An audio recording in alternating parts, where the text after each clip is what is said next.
a lot. We could just get another headset on you and have you join.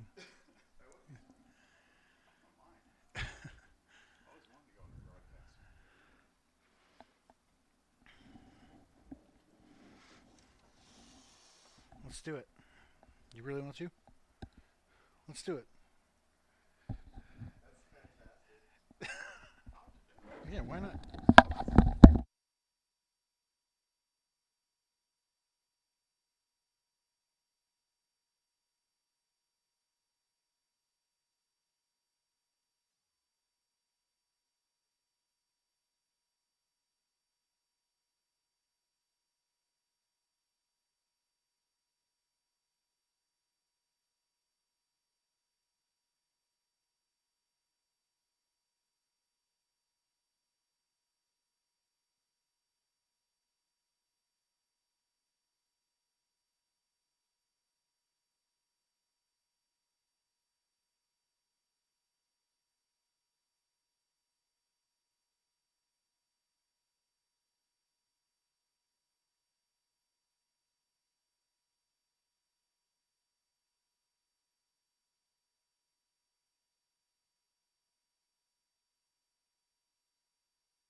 Move it so we can see first. Keep going a little bit. Yeah. Check, check. Good afternoon, ladies and gentlemen. Welcome to the Urban Youth Academy in downtown Kansas City. This is MNU versus St. Mary. I am MNU Sports Information Director Chad Jenkins. I'm joined alongside Baker head coach Brian Goodwin for some reason. Why not? First pitch is ripped into right field for a single, and we're underway. How we doing, Brian? We're doing okay. It's a fun day out the yard here. Watched fellow conference competitor. Loved. I actually had the opportunity to work the World Series last year, so I got to see a lot of Pioneers up there, and really love Coach Thompson and what he does with his team. I know as a Baker guy, I'm not supposed to say that, but Right. hopefully I don't anger my alumni base. And then Coach Petty with St. Mary's, great guy too. We happen to play both these teams coming up, so looking forward to watching them. That's the thing with Baker and MNU is that the fans have a really nice rivalry, but the professionals part of it, the coaches and the administrators, it's all good. Well, I just happen to have a lot of friends that are Ball one. happen to have a lot of friends that played basketball at Baker late 90s, early 2000s, and let's just say they are not big fans of MNU basketball. No. And so I already had that going by the time I got the head job, and then so you learn it real quick. Yeah, Baker just beat us twice in men's basketball. It was actually I had a fun time working security for that game, Oh, making sure nice. guys were staying off the floor. Uh, great game both Yeah, ways. both of those games were really good. And that gets away from Hamilton. Runner moves up. Yes, I haven't set up replay or anything.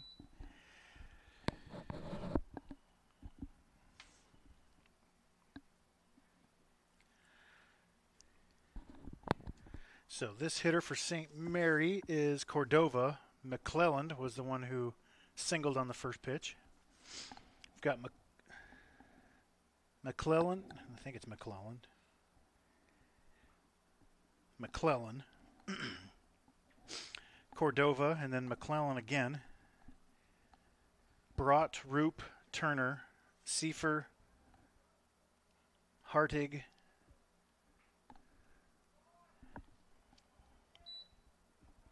Sadler, and then the pitcher is Yancey.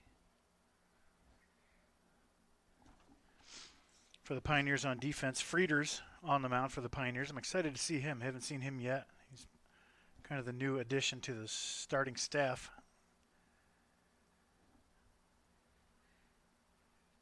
Little jam shot to third. Who is that? A third? That's a new guy. Melendez? He's not new at all. He's been there the whole time. Never mind. What? Okay. The defense for the Pioneers. Frieder's on the mound. Hamilton behind the plate. Noah Castillo at first as the infield comes in. How do you feel about infield in first inning? Well, weather conditions with the wind blowing in a little bit and kind of chilly. Not too bad. Okay, there's been a lot of low-scoring games in this event so far, so definitely understand what Coach Thompson's thinking there. And with one out, right? There's not much risk involved with the one out infield in situation. Not really. Usually, typically early in the game, you would play back, trade outs for runs there. You got plenty of time, but like I said, most of the games in this tournament. And I know talking with Coach Thompson, Pioneer's been struggling a little bit at the dish, and he's probably just thinking we need to prevent every run we can now. A lot of these games too. Liner back to the mound, double play, no problem. Nice reaction there. A lot of these games too, it's just one of those things where you want to get out to the lead. So. Yep. L1 DP, and then for the runner, 1-3.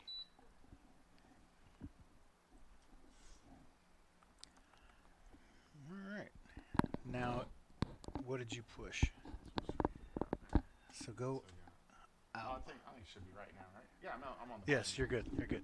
Okay. Finish setting up the defense for the Pioneers. Cornett at second, Sherwood at short. Didn't work? Do DP? You sure? it is a DP, but It worked without the DP. okay. It's not that big of a deal. Melendez at third. Aiden Davis in left. Drew Woodley in center. Frank Vogel in right. Pioneer DH will be A.J. McMahon. The defense for the Spires. Yancey on the mound. Seifer behind the plate. These are written, handwritten, so bear with me as I try to decipher some handwriting. Brault at first. It looks like Sadler. Sadler at second. Roop at short. Hartig at third. McClellan in left. McClellan in center. And Cordova in right. The McClellans are Caleb and Jordan. I know Jordan's a pretty big-time player, transferred from South Carolina Aiken.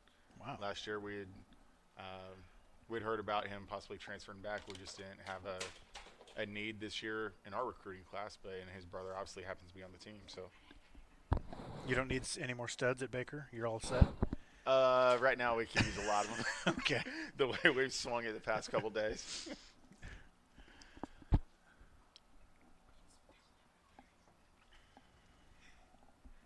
Drew Woodley leads off the bottom of the first for the Pioneers, center fielder.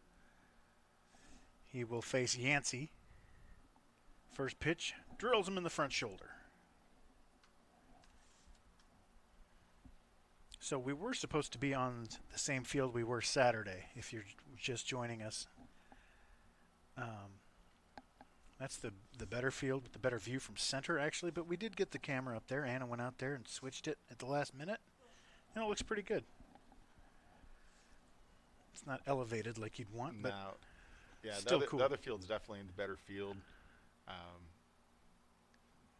Just did not want to run behind. Right. Both coaches were in agreement with that, and yeah, I was the only one mad, so you don't have to worry about me. Yeah. We do what we're told. yeah, when the decision was made that William Penn Kansas Christian game was tied, and you're looking at possible extra innings, so we tried to go the safe route. Right. Bryson Sherwood takes 2 strikes, and he's down on the count 0-2. Sherwood on the year, hitting 300, 12 for 40 with 4 doubles, a homer, and 10 RBIs. Came to life a little bit in the second game on Saturday, so hopefully. Go ahead. I was just going to say, if Bryson would just start pretending like he was hitting against us, he would start going off again because we always seem to get his bat hot for him. Does he kill you guys? I hadn't noticed. He has the past 2 years, yeah. Great guy to talk with, though. Really like him as a player. Ripped into right center field. That's down for a hit. Woodley makes the turn and heads to third. Pioneers are set up nicely, first and third, nobody out. And you know, Coach Thompson and I played with Bryson's uncle in college. Yes, You knew all yes. that. Yeah. I knew that whole story from Yeah. last year. So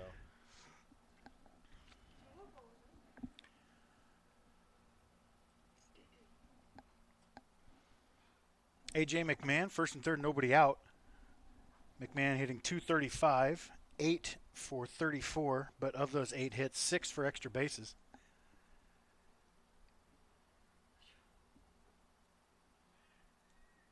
Takes strike one. All right, you have St. Mary stats here as well. Pitcher Yancey.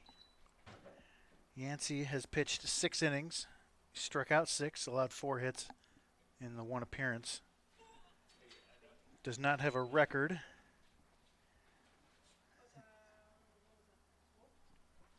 And the ERA is good at 150 in just the limited action.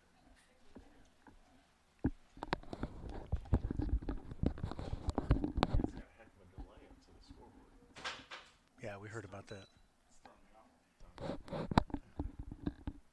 It will be quick here, though. You're connected here. Okay, so good. you can check here if you want to see.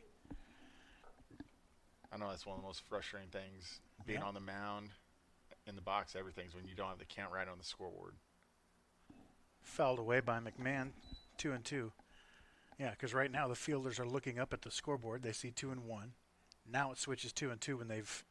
So you've prepare yourself differently when there's 2 strikes Absolutely. compared to 1. So it's annoying. Especially with the speed up rules and you're trying to call pitches. Right. You know, you need that info as fast as you can right now. Ripped down the line, fair ball. That's inside the bag. Sherwood makes the turn, goes to third. Pioneers lead 1-0, and we are still first and third, nobody out. I never switched the camera, my bad. I'm struggling over here. Here, I'll show it to you It's again. the field switch. Yeah, it is. You're right. And I'll show it to you again because I got replay. I said down the line. It looked like it was when we first saw it, but that was between the first and second baseman.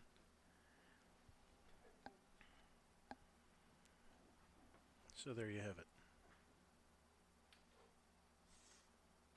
Noah Castillo sends that one into center field. That's down.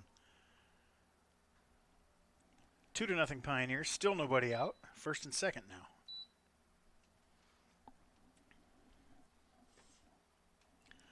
Castillo came in hitting .308. That just jumped a little bit.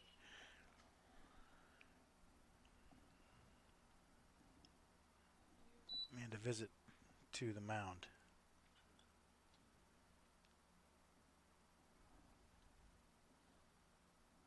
Can you see third? No. Wait. Yes, plenty. That's plenty. Can we tilt it so that first base is more...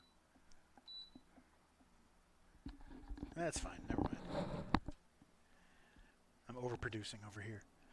Dio Cornett now. No, you'll see the dugout anyway.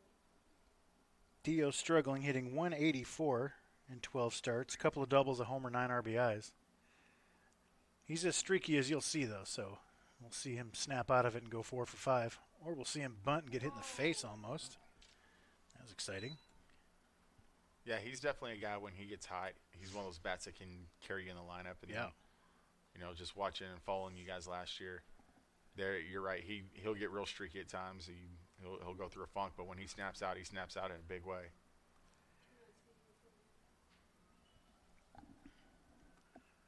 The 1-0 to Cornett. Pulls back the bunt, 2-0. I can't remember a time when he bunted. He was hitting at the bottom of the order for most of last year, and then he got super hot, and then we had a couple injuries here and there, and he found himself hitting behind all those mega studs, Sandoval and whatnot, and he was hitting third and fourth in the national tournament. Grounder into left field, base hit. 5 straight singles, is that right, to open up this I game? believe so. And that's the type of hit too. You have a hitter struggling, he gets that one C-night Yep. single. That can be the one that hopefully gets him on a roll going forward.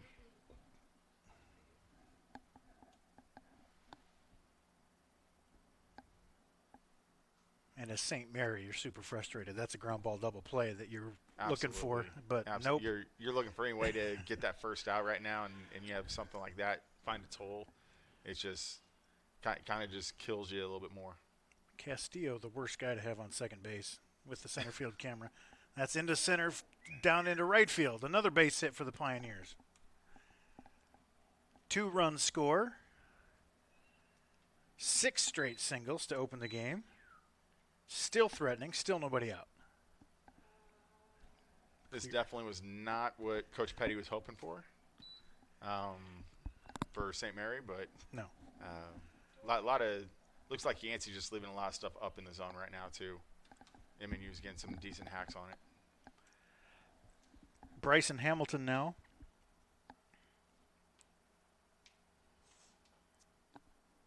Why can't I find him on the stats, Anna? He's in the gray area. No, he's not. There he is. Just looked right past him. First pitch taken up for a strike. It's 0-1. Hamilton hitting .222, 6 for 27, 3 doubles, 3 RBIs.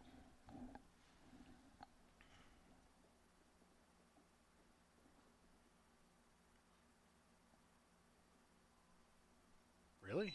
Called that a strike, huh? Called it a strike. Call it a strike. So it's 0-2. Clear count, strike.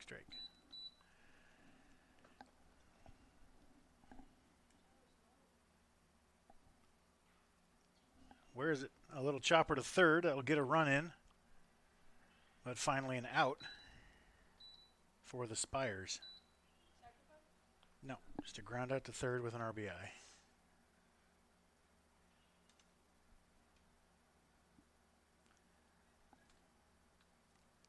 Let's take a look at strike 2. What do you think? Is this a strike, Coach?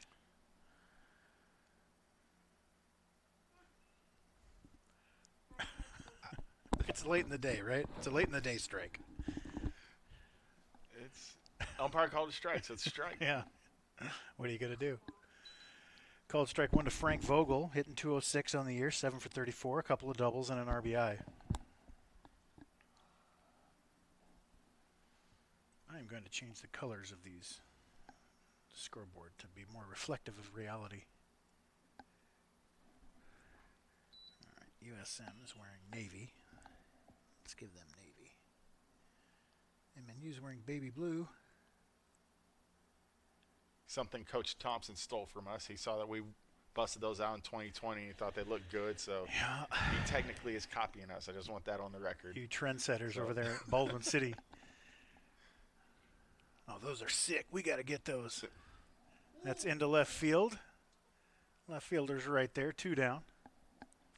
Dang it, I'm struggling switching cameras. I'm sorry, folks. I will get in a better rhythm.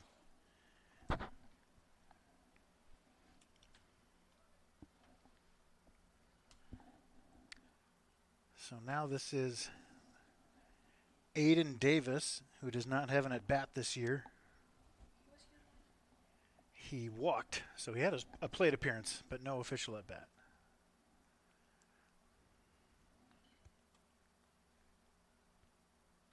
Up the middle, off the pitcher's feet. That'll be a knock, but the pitcher did save a run with hitting his foot like that. What is that? Base hit. 1B. You could say center field if you want. Yes. Or you can say 1B1. Drew Woodley back to the plate. He got hit with the first pitch he saw.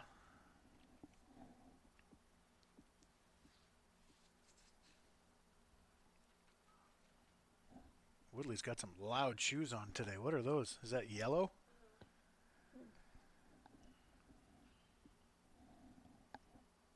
Woodley came in hitting .302, 13 for 43, 3 doubles, a homer, 3 RBIs. Oh, He is a magnet. And he doesn't bail, so he gets hit a lot. Who do you like in the conference so far? Have you gotten a good look at anyone yet from this tournament? I've gotten to see a lot of guys, a lot of teams, especially down at the Collision. We're fortunate enough to be down there too, and Right. I really think Clark looks great. Okay. Coach Bain, that team, he's got basically the whole group back from last year, added a couple key pieces, and what I'm seeing is I felt pretty strongly they got snubbed from the national tournament, and they were one of the last couple teams left out. I felt like their pitching staff was good enough to go, and you can tell they're playing with an edge. So I think they're a very dangerous team. CMU, they've got a lot of talent on that roster. Yeah. I know they've got some guys playing banged up from talks with Coach Breland. Those would be the top two teams I would see right now. I think a lot of us have some talent, but we're all having struggles in different areas that we're all trying to feel through. But, Park's going to be pretty good this year. Yeah, they had some pieces. Yep. They're going to be pretty good. I think if we start figuring out the plate, we can be pretty good. We've played a brutally tough schedule so far. Our head coach wasn't very smart in what he scheduled. It pays off, though. It could. You hope it does. I also hope I didn't destroy all our confidence. So Right, that's the needle you've got to thread, right? Absolutely. Where it'd be nice to play some cupcakes and win 25-3 and get your numbers up, but then you can't hit real pitching. Absolutely. But if you get dominated, then you feel like you can't hit anything. So you want to play medium teams. No doubt. Woodley skies that into left field. And the inning finally comes to a close as the Pioneers send 10 men to the plate. Go ahead. And I got no doubt that Coach Thompson, he does it every year. He finds a way to get this team on track eventually. I know I joke with him a lot, but we were the Get Right series for them last year. I think we just come off splitting 4 with CMU. And you guys were kind of scuttling a little bit, and you guys took 3 out of 4 from us. And from there, just springboarding you guys. And you could see the confidence you guys played without the rest of the year is just is a really cool run that your team was able to make. And got us going, and then we took 3 or 4 at CMU, which was really where it was. And I don't think we lost again for a while. And that was with Sandy coming off of getting hit in the face. And then it's just like it just turned the light switch on for you guys last year, I felt like. And it was, like I said, it was a really cool, remarkable run, especially the opening round, knocking off OCU down there. I didn't think anybody in the country thought you guys could do it. I was there. It was amazing. I was up there in the press box just producing the streaming and all that stuff. Yep. And looking at their numbers, looking at the guys they had on their team, I was like, oh, this is fun. We'll have just a nice, fun opening round and get beat by OCU. But then we beat Eli Davis, right? Yep. One of the best pitchers you'll ever see at this level. And then we started scoring in that other game and kept increasing the lead, and I'm sitting there starting to tear up and well up. I'm like, don't get freaking out yet. This team can really score. And our pitching was like, we were at the end of our rotation, but hung in there and got them. That was awesome. That's the cool thing about baseball. Sometimes it's not necessarily who on paper may be the most talented team. Generally, anybody can beat anybody on a given day. When do you play them? Absolutely. And then chemistry matters a lot too. And I think that was one thing your guys' team playing it, coaching against you guys and watching you guys play is the chemistry with your group last year was, I thought, phenomenal. Yeah, we had a lot of veterans. And when you get guys who've been together for 3-4 years, that's when it's really starts to shine. Let me clear the bases here.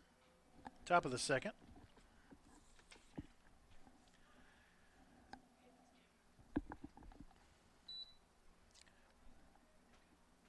Who's up? Roop. The 5-hole Roop, the shortstop. Brendan Roop takes a strike. Let's have a look at these stats.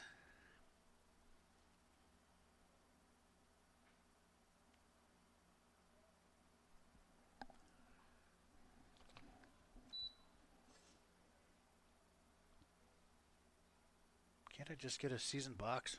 Brendan Roop. He is 7 for 24, so hitting 330. Nope, hitting 292 with a double and 4 RBIs. Takes a strike. Count runs full. I know, having played them last year, he was a very solid player for St. Mary's. Tough out at the plate. He'll grind you a little bit. There you go. Slashing it into the other field. Keep the at-bat alive. Frieders for the Pioneers. I have not seen him yet. Just on video streaming. It's really hard to get a feel for somebody with a janky camera behind home plate. Grounded to short. Sherwood. 1 away. So Frieders has a 6.28 ERA. He's 2-1. In 14 and a third innings, he's given up 16 hits, struck out 19, and opponents hitting 254 against him.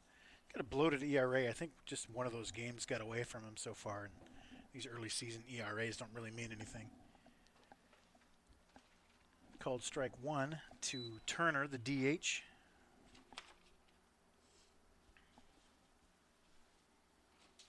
Bryce Turner is 4 for 15, 267, no extra base hits. You got some people listening to you?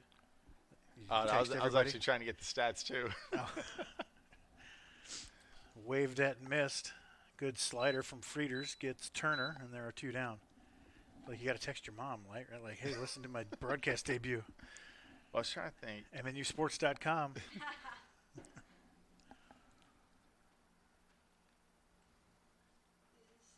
If you're just joining us, I am MNU Sports Information Director Chad Jenkins, joined alongside Brian Goodwin, the head coach of Baker. He's doing the scoreboard. We threw a headset on him. He's talking about baseball. It's 0-2, I think, but I'm not sure. At least it is now. It is now.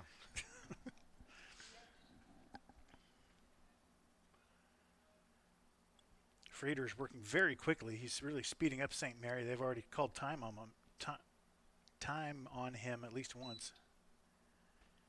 What do you think of the speed up rule? I think it's a good rule. I think it'd be better if we all had visible clocks, and it's tough to do at this level because of budgets. Called strike 3. Right, and I don't want to be the one up there dealing with it, you know? Right. Anybody that's has heard of the NBC World Series down in Wichita. They've been using that for years. And it is something that, I pitched with back in, I came through college in 97 through 2000 and was fortunate enough to play in the summers in that event. The other way. And they had a 20-pitch clock and 90 seconds in between innings. And once you play with it one time, you get used to it. Now, they got more specific rules now and with hitters in the box and all that, and it gets a little bit tough if you don't have that visible clock because now you're just at the mercy of the stopwatch. But right, and it's hard to tell how. I like how quickly things are moving. Yes. We've had some fast games here this week, and I know that. So I think we were supposed to play at 1 yesterday, and we showed up at 11:45, and the field we were on, the game had already finished. Wow. So we decided, heck, let's just go with it, and so we started 30 minutes early.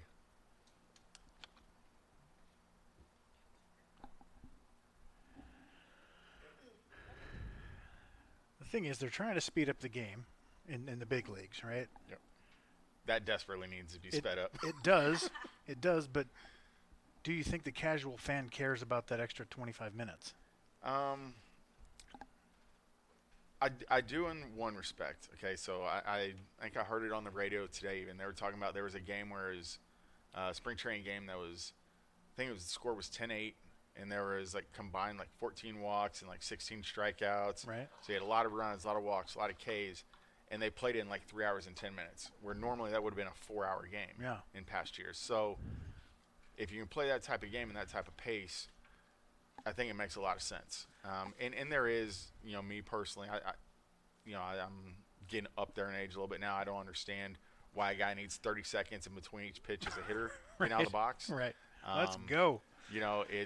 I do think a lot of that dead time needs to be cut out because the more action you have going with the less delays, it's going to help us, more importantly, keep the younger fan base because their attention spans are very small.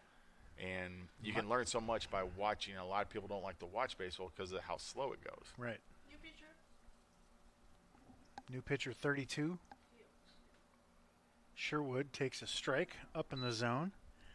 32 is Cale Fields.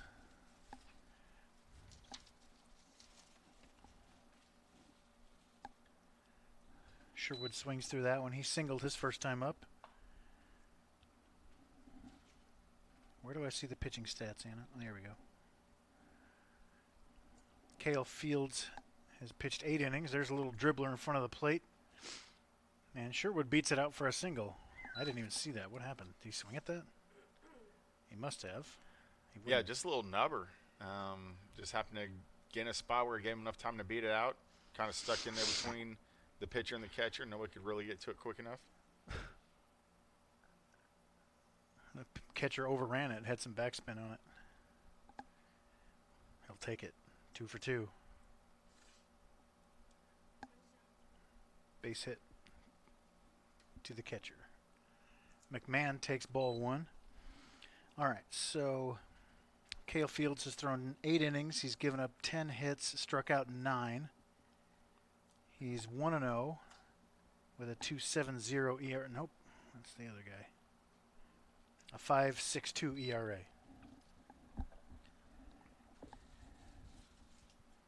McMahon singled in the first inning, just like everybody else in the Pioneer lineup.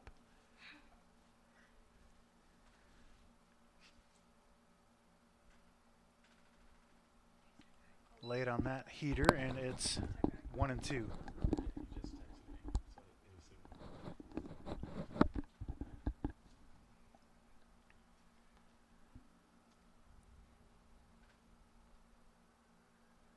Ripped down the line, foul. Did either umpire give any indication? No, it's understood. when you get that no doubter, a lot of times they'll just act cool. There are only so many opportunities for umpires to look cool, so I'll give them that one. McMahon, 1-2 the count, nobody out. Sherwood on first.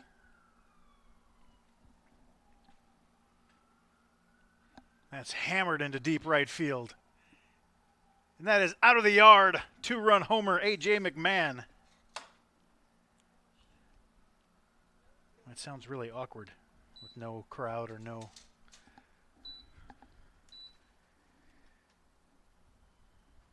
Ball was torched. Yeah, I couldn't tell exactly where he threw him, but he definitely left it elevated. Well, let's have a look. What do you think this was? Looks like a fastball just Fastball middle in. left it right at the belt, and obviously AJ did some damage on that one.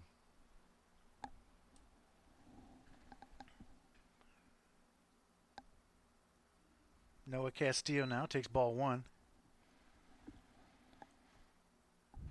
Pioneers really need a day like this. It's been a struggle offensively for most of the year. Castillo rips it. 1 hop snag by the second baseman. Let's see if show first base, Anna. And third. Zoom out just a touch. There you go. Dio Cornette singled into left field his first time up.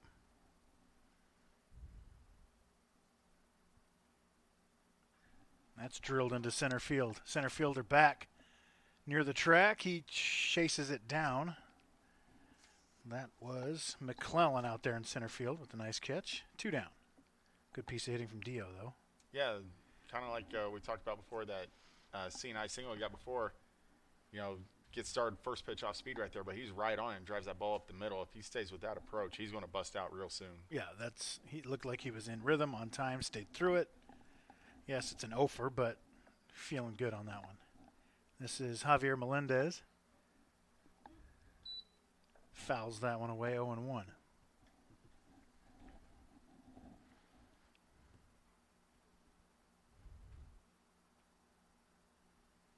So when you're coaching against MNU for the last, how long have you been there? This is my 8th year now. Okay, so you saw all of Sandoval's career. That's ripped into left field. And that'll get down and to the wall. 2-out double for Javi Melendez. Pioneers keep pounding away here. And Sandy's freshman year, he hit a home run every game against you guys. And that's, remember that. I'm sure you remember that. Don't need to bring up bad memories. But if you told me he hit a home run against us every game of his career, I would believe you. Probably right. I'd never seen that before, so it stuck with me. He had a home run in all 4 games of a doubleheader, including a walk-off and everything. Anyway, when you're facing somebody like that, it's obvious. Okay, don't let Sandoval beat us. Right. But in those also years, who was the next guy that MNU had that you were most concerned with? Oh, well, I'll go my first year. We actually got no hit by Philip Graham. I remember and we ended up coming back and facing him first game of the conference tournament. I remember that too. And our guys were very nervous about that. And we happened to put a game plan together where we were able to wear him down, and we actually were able to sneak that win. But he was a guy that I had a very senior-heavy team I inherited my first year, and they were all scared of Phillip, basically, because he had owned them their whole career. He was nasty for sure. Jordan Eckley on that team too, I believe. Center fielder was a very nice player. So you're going all the way back to 2016. I'm trying to work as my mind works. Those two stood out to me because Eckley was a heck of a player. First team All-America as a senior. And then a lot of the newer guys. Like I always felt like Josh Torrance always had big games against us too. Yeah. He was always just a professional at bat. Yes, and probably one of my favorite guys I've ever coached against. And he would do damage against us sometimes, but like Randy Fernandez was just an awesome dude to coach against because he was so fun. Always brought a smile to the field, except for when he would do something good, which he did a lot of against us. So I think 2021, I believe he had a couple bombs against us at our place, and that was before we had the new field. That was not a hitter's paradise, and he was still getting some nice hacks off. Nice. That's cool to hear. I miss those guys. Got close to those guys the last couple of years, following them around to. I went to the opening round in 21 and then opening round in Lewiston 22. So those guys, big part of the awesomeness that was MNU baseball the last couple of years. Hamilton goes down swinging, and we go to the top of the third, leading 7-0. Another guy I will say, I'm glad I don't have to face Vargas ever again. he was very tough on the mound as well. Yes. Had some nice guys at the front of the rotation. Do you still have who's that catcher with the nice flow that you guys had? Brian Hawkins. Yeah. Yes, we liked him. We still got him. Okay. He's one of our seniors right now that we just got some. We're very senior heavy this year, kind of like what you guys were last year and what CMU was 2 years ago. Mm-hmm. And I think we just got a lot of guys that are playing with a lot of pressure on their shoulders, trying to do too much, put stats up type stuff to get picked up by independent teams and things like that. And hitting's contagious, and you see it here today. Like you said, you guys have been struggling. Now, boom, everything's popping right here. And once one guy starts getting hot, then the next guy gets hot, then the next guy. It's so hard to play with that extra, what you're talking about, like if you're trying to have someone else see you to go to the next level possibly. Absolutely. I don't know if you can play like that, but you can't just forget about it either, so I don't know what to do. Yeah, I don't know what to tell you. The good players will eventually come out of it because they'll realize they'll just simplify things and realize if I just trust the process and I'm a good hitter, it's going to work. Right. And the numbers will be what they're supposed to be. When you always start swinging for numbers at any level of baseball, when you start swinging for the numbers, you're going to go in a funk. That's just the way it is. Where did are you a Baker alum? I am not. I actually went to Highland Community College and then University of South Dakota. Okay. But I am a very proud Lawrence, Kansas native. Nice. So you played when we played 97 to 2000. That was our era too. Ryan and me. Okay. Yes. Back when bats were lethal weapons. Remember those? Well, it's funny. My 2 years at Highland, I got to pitch against Kelly County, who won the national title both years, and those were the last 2 years of the -5s. Yeah. And so my freshman year, I'm facing Travis Hafner, who hit almost 400 homers or whatever it was Sure. in the bigs, using a -5. So that's not fair. That was a lot of fun. 3-1, Anna, and that was Hertig, the third baseman, 8-hole. Now we've got Sadler, the second baseman, hitting in the 9-hole. Yeah, my first 2 years were the -5s and the Reflex C-Core. Oh, those 2 were and great 3/4 inch barrels. I've still got mine in my office right now. Literally the best bat ever, because the next year they went to -3s, and so that was the top technology possible back in 1998. Glory days. We need to start playing glory days. Grounded to second. Cornette is there. 2 down. So Travis Hafner with a -5. With a -5. With legs like tree trunks. He was. Did you dominate him? Tell your story. How'd you do against Travis Hafner? Did you know? I mean, nobody knew yet how he would be. No, but he was probably we didn't know he was. You didn't know he was going to be a big leaguer, but you knew, he was. Had a reputation. I think he was first team All-American. Don't quote me on that, but he definitely had a reputation, and I would argue that was the perfect candidate for over swinging because if I remember correctly, he went over 3 with 2 Ks against me. Nice. Because if you've ever been to Highland, you know it's about 290 down the right field line.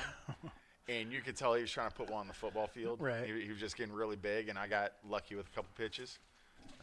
So It feels good, though, right? It wasn't because I beat him; he beat himself. Right. So, right. You threw under the hitting speed? Is that yeah, what happened? basically that's what it was. He's trying to time up 90, and I'm sitting here throwing 82. So. Yeah. That's fun, though. You always run across guys that we played against. Ben Zobrist when he was at Olivet Nazarene, and we were at Bethel. And I coached Justin Masterson. Do you remember him? I do remember that name. He played for Cleveland for a bit, and it was an all-star one year. He was actually at Bethel, Indiana for 2 years, throwing 97. We're like, you don't belong here, dude. But, you come across guys like that, and then if you have any success against people like that, it just sticks with you, even as no doubt. Even as a mediocre 90s baseball player in college, like I was. I'm not saying anything about your career. I would claim mediocre as well.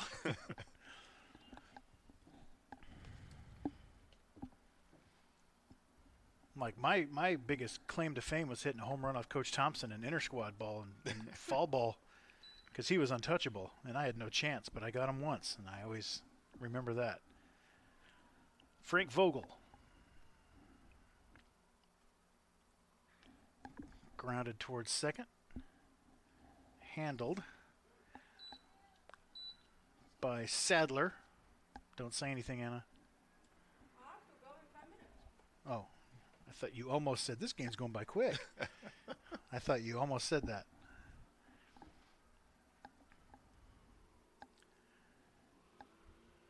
Hold on. The umpire was trying to hold everybody up because Vogel wasn't quite off the field yet. Speed up, slow down. What do you want from me? This is right in the keister. Aiden Davis gets a free trip to first, albeit a painful one. And the Pioneers have 1 out and a runner on first. 4. Drew Woodley.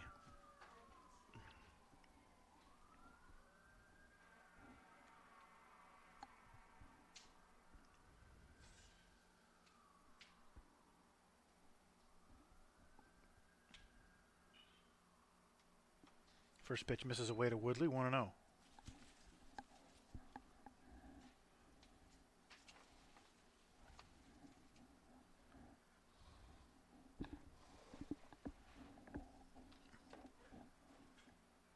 Fouled away, 1-1.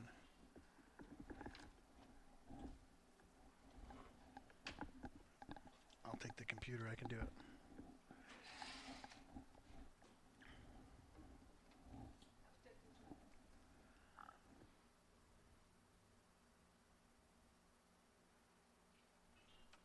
That misses up. 2-1 to Drew Woodley.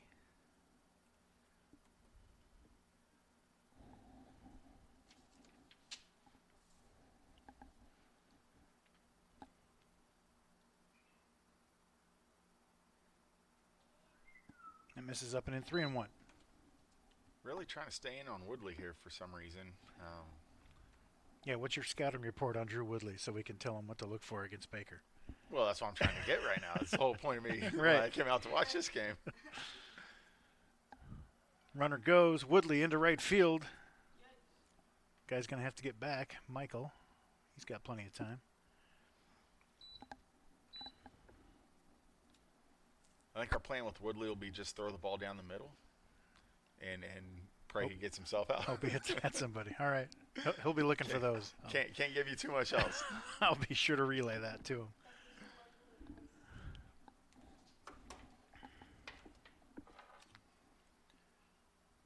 Sherwood now. He's 2 for 2. That misses up. 1-0.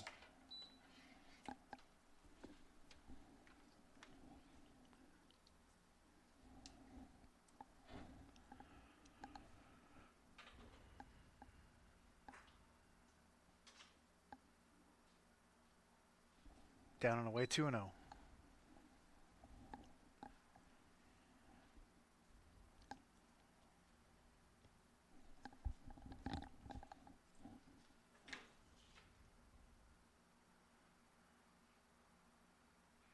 hammered it down the right field line. If it stays fair, it's trouble. It does not. Curls foul.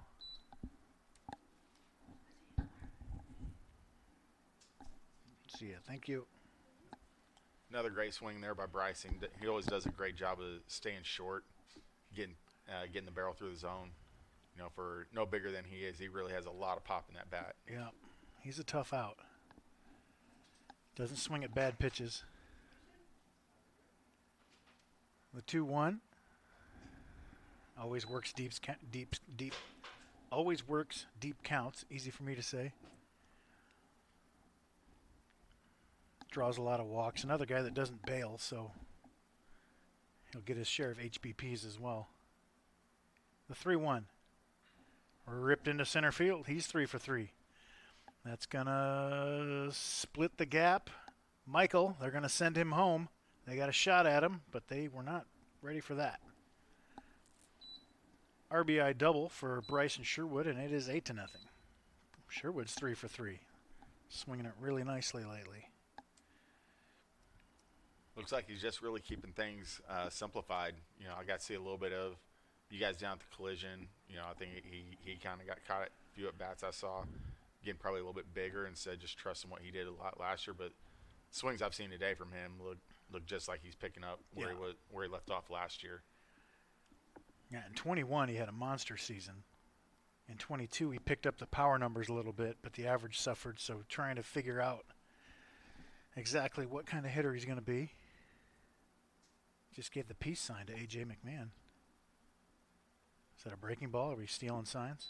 Well, I know that 21 team, they didn't need him to be a power guy. No. They had enough dudes on that team. That team was unbelievable. A team OPS over 1,000. For the stat rat like me, that's what I remember. No, I referenced Randy's homers against us. I know he was hitting 8-hole against us, and it was like, yeah, you got the 8-hole going yard off you know you're in trouble. Popped into. And it wasn't just one either. Yeah. That's into left field. McMahon out. Well, that year, 9-hole Healy hit 400 with 12 bombs. So he hit one off of us too. There was no relaxing for that lineup. All right, in play.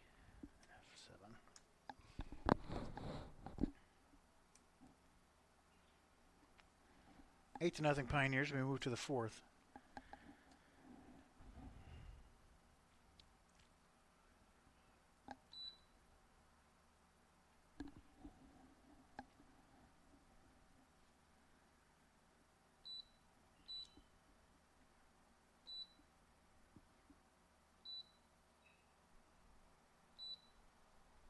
Now it says bottom of the 4th, which is what we don't want, right? Top 4? Right, yeah. Okay. Clear this somehow. 4 enter. Took me back to the bottom.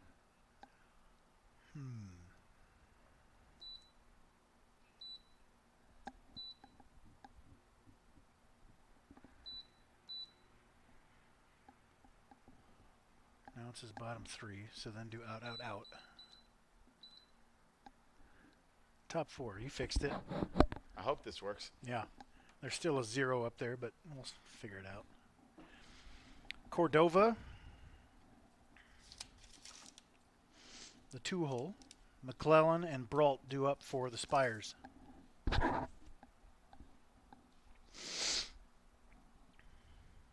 Eight runs, 10 hits for the Pioneers. No runs on 1 hit for the Spires. Frieders making quick work so far. Fouled away 0-1.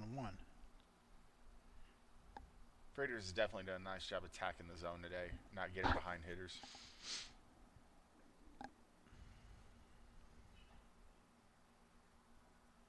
Called strike 2.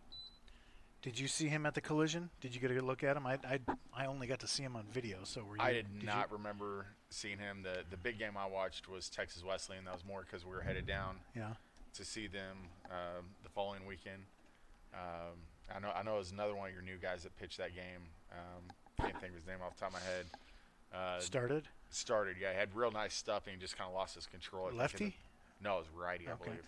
Called strike 3. Down goes Cordova. Oops. And that'll bring up the 3-hole McClellan. I think it was Wilwers was the one that That's threw that right. game. I remember that. I remember saying, man, he looks like he's got nasty stuff.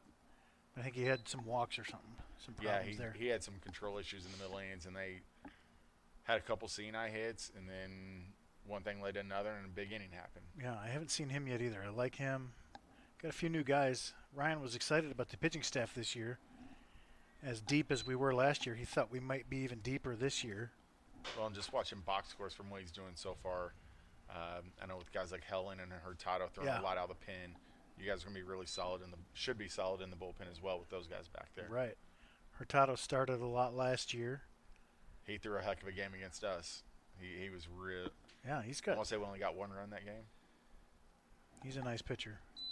Out of the pen, it's a different dynamic for him. So only seeing a lineup once, that's going to be a double tough for hitters.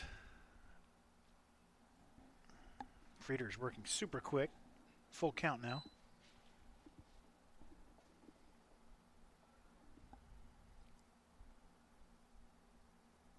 Called strike 3. That looked like a breaking ball. Let's have another Definitely. look. I think he froze him with a front hip slider there.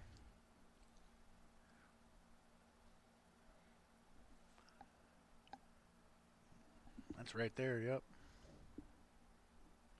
I know that's a real tough pitch as a hitter if you've been worked in with that fastball and you're at bat and then you get that one thrown right at your hip and it breaks back. That's the one that can really freeze you a lot of times.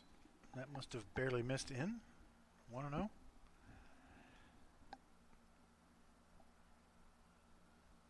Called that one a strike. 1-1.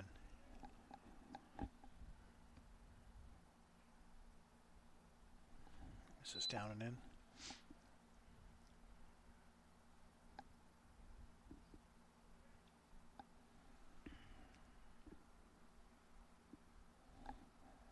So one thing everybody notices about Coach Thompson, he was my roommate in college, right? I've known him for 25 years. His composure. Do all the coaches aspire to be like Coach Thompson, or do you need some more fire? Grounded to first. Castillo makes the play. I think in my experiences as a coach, you got to be one who you are, be yourself. Yeah. But then two, you also got to know what's right for your team. And every team I've coached with against Ryan, he has that just calm demeanor and knows how to really get his guys dialed in. I'm a little bit more of a fiery guy at times. Right. And some of my teams can handle it, some of them can't. So I got to adjust at times. You'll get booted occasionally. Is that what you're saying? About every other year. Okay. That's about what I'm averaging. Nobody can touch Nate Breland at CMU though. I joke with him whenever I watch their games. If I don't get at least one helmet spike from him at the third base coach's box, then I feel disappointed as a fan. Okay. So he's really fun to just watch because he's so animated and lives and dies with everything they do.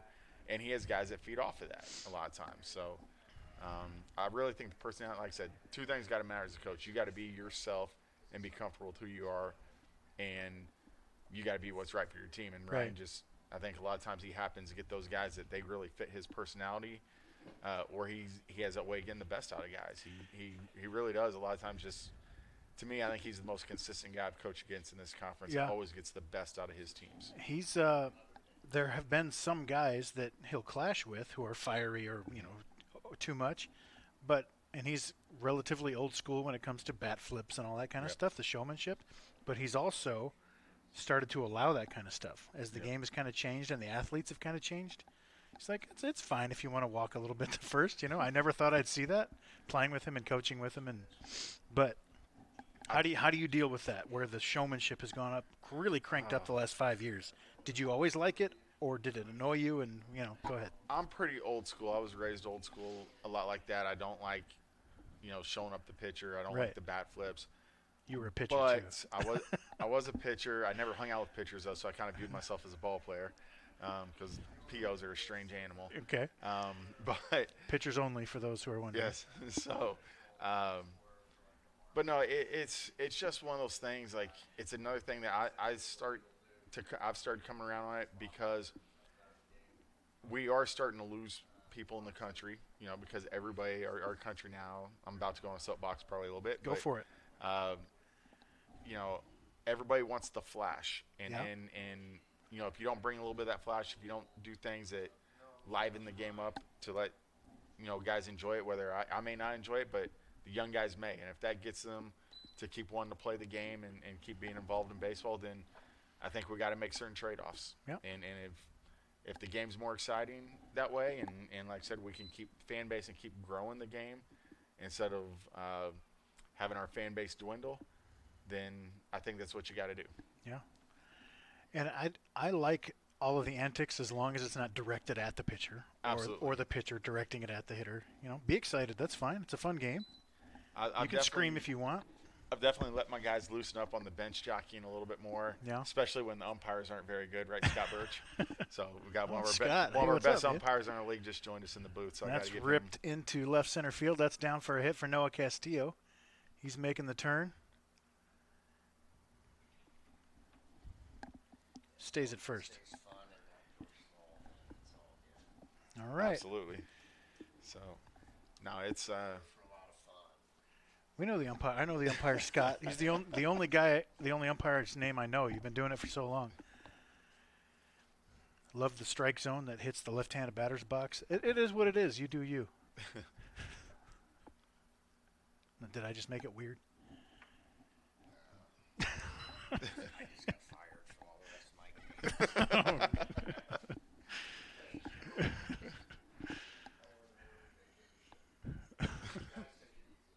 See you, Scott. Archie. We love Scott. Fouled away. he's definitely one of the guys in the league that makes it fun. Every year when you get around, you get him for 2 or 3 games. You're going to have a fun umpire, and he'll let you as a coach say your peace of mind, and he understands and has a feel for it. And all the guys seem to love him because he's the guy that will be personal with. Yeah, with he'll your engage players as with you well. and talk to you and stuff. I've known him. I coached in 08 and 09 or so as an assistant, and we had a big rain delay, and so we all sat in the clubhouse, and the umpires were there, and he was one of them, and he just talked to us for like an hour. So we got to know him that way. So, yeah, good umpire, good dude. Absolutely. And we do have a lot of good dudes as far as umpires in this league once you get to know them. Right. Yeah, They are human beings, as it turns out. They are human beings, amazingly. They are not perfect. Right. 3-1. That gets away.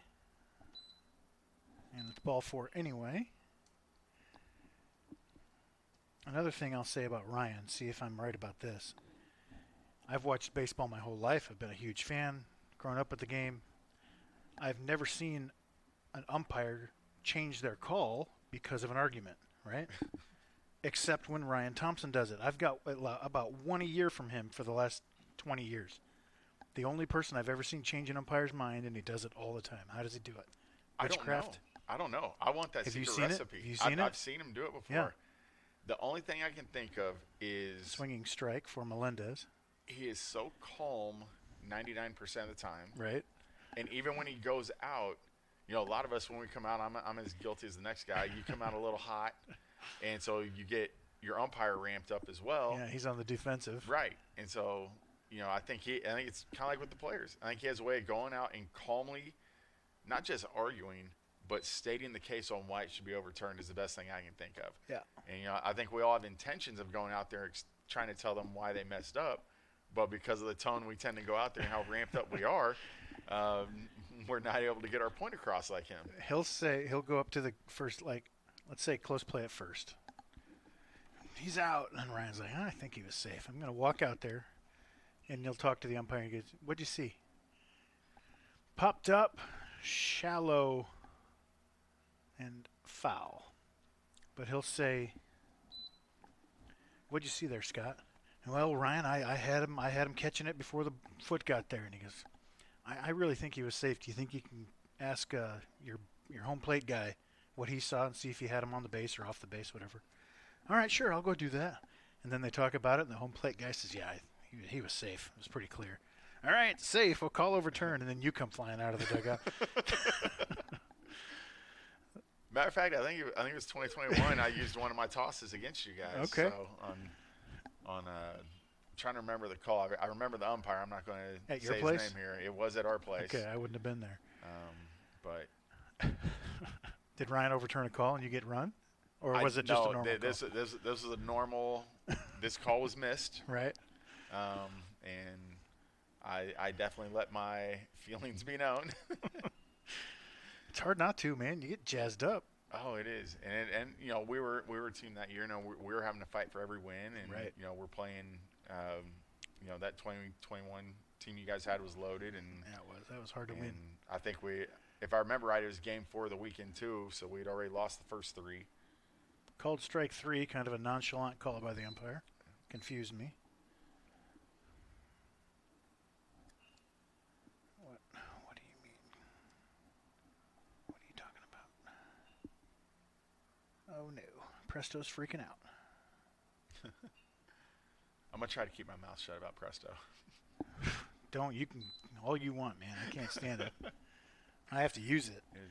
I will tell you, as being the you know, this is my last year as the Raider for the conference before I cycle off, and DaxStats definitely had its flaws, but as I'm trying to keep up nationally with teams and Yeah. figure out the poll, Presto has been just made my job a nightmare doing Absolutely. I loved going and looking at leaders and all that stuff. All right, so Melendez K looking. And now Hamilton swung and missed at the first one. That's where we are. Okay, I'm all back. I'm back. Ready to go. Hamilton, second and third, one out. The stat program itself is fine. That's what I've heard from our SID Kyle Patrick is the interface on the SID end is just night and day better. I wouldn't say that, but he's also he's a stat crew guy. Yeah. I was a DAX stats guy, but it's fine. Makes Yeah, sense. using it works. But yeah, the front end of it, when you're trying to sort through everybody's stats and look who's leading at what, and it's a nightmare. You go to the national page just for the links and everything, and it's First of It's all, just hard. it takes forever it does to load, and then it's does. hard to sort through. Yeah, DAX stats, that was one thing that it was great at. Even this year, the one I've had trouble is when you go try to pull up a box score and try and find out what happened in some games. You know, it immediately sends you to page not found, Yeah. and you really got to go searching at times just to see one box score. Yeah, we don't like Presto. But, yeah, I grew up on DAX. I learned on DAX stats, so Yep. I knew that. I was the guy that people went to when they had DAX stats problems. Now I'm like, I have no idea. Ask Kyle Patrick from Baker. He knows, he knows how to do it. He doesn't work. He doesn't have enough to do right now. Right. Anyway. Just keep sending him stuff. Yeah, That's fine. It's just spring crossover season with your basketball team going to nationals probably. I think we've had between basketball, obviously you got baseball, softball starting up. You had the track cross country, I believe, indoor championships Yeah. with everything, and I know we just hosted, I believe it was dance regionals this past weekend. It's been a fun, eventful couple weeks for KP over there. So. Yeah. I like him. Good dude. You coached him, right? I did not. I missed coaching him Okay. by I think a year. Okay. I coached against him when I was at Wiley. Coach Hannon actually brought their team down. Introduced them to an HBCU step show, which was very intriguing sure. for them. Those seniors I had on my first team were sophomores on that trip. Wiley's HBCU? Yep. So and it was Coach Hannon brought them out to the basketball games. We were playing Saturday, Sunday set, and so he brought them out to our basketball game Saturday night, and Did a step performance? yeah, That stuff's cool. oh man, I tell you what, I miss Wiley basketball games. They were a lot of fun. I bet. Courtney Pruitt, our head women's coach at the time, actually got us to the Final Four, and Coach Andre Payne had our men in the national tournament as well. So it was a fun time to be there because both basketball teams. I mean, the women averaged 100 a game. Wow. They were, Run up and down. yeah, it was just press nonstop for 40 minutes, kind of old Nolan Richardson style Sure. of basketball. It was fun to watch them, and then the men were a lot of fun too. Had some talent. But That's then yeah, Texas? was in Texas, yeah, Marshall, Texas, and then but yeah, the step show in between the games with the fraternities and the sororities were If you've never been to an HBCU event, I recommend it for a lot of people to go because it's such a cool atmosphere. They did that movie 10, 15 years ago, Step Up or something like that, where they Yep. featured that kind of thing. It was a fun movie anyway. Yep. That was all the experience I've had with it. 2-2 to Frank Vogel, bases loaded, one out. I also had the opportunity the one time as an assistant coach where I've been at the Division I level, I got to coach at Jackson State. Okay. And so That's Mississippi. Yep. And so, that was Into left field, fairly deep, maybe deep enough to score Castillo. I'm not sending him, are you? Nope. I don't think Noah was going to allow him allow himself to be sent. I'm planted. I'm a pitcher, and I have bad knees. We're not going. He wanted no part of tagging on that. It's 8-0, and I'm a pitcher. We're not sending Noah there. Sorry, Frank. You got no chance. But no, some of the best tailgate atmosphere you'll see for a football game is if you go to an HBCU game. Okay. I've been fortunate enough, those Jackson State games, and I have a good friend that coaches at Southern, so I went down last year when Southern played Jackson State, and the atmosphere at those games are amazing. And it's one of the rare occurrences you'll see where the band at the halftime is almost as entertaining as football. Right. Because those bands put on phenomenal performances. What was that movie? Drumline. Drumline, yeah.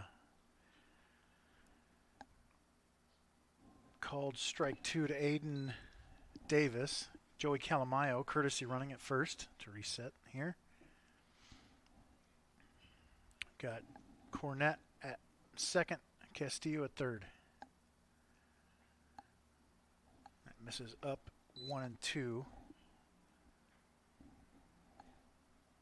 Aiden Davis. I'm MNU Sports Information Director Chad Jenkins, joined alongside Baker head coach Brian Goodwin. Goodwin, right? Is that what I said? Goodwin, yeah. Strike 3 swinging. Pioneers go down.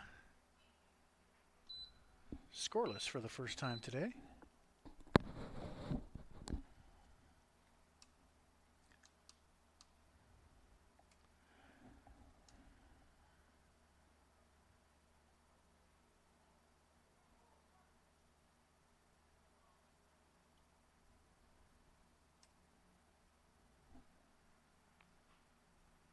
And we go to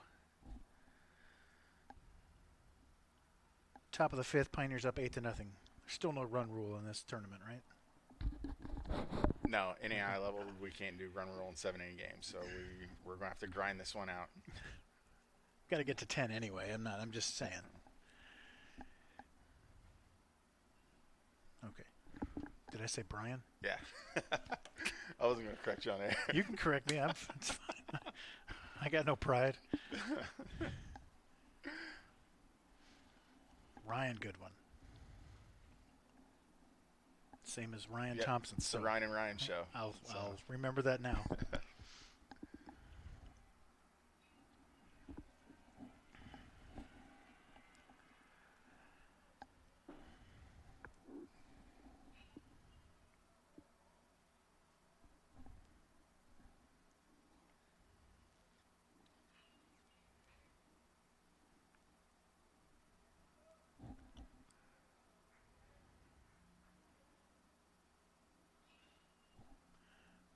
Swing and a miss to Roop.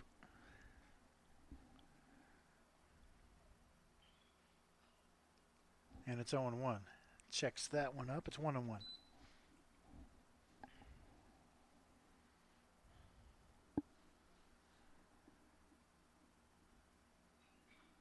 Little chopper to third. Melendez bounces one.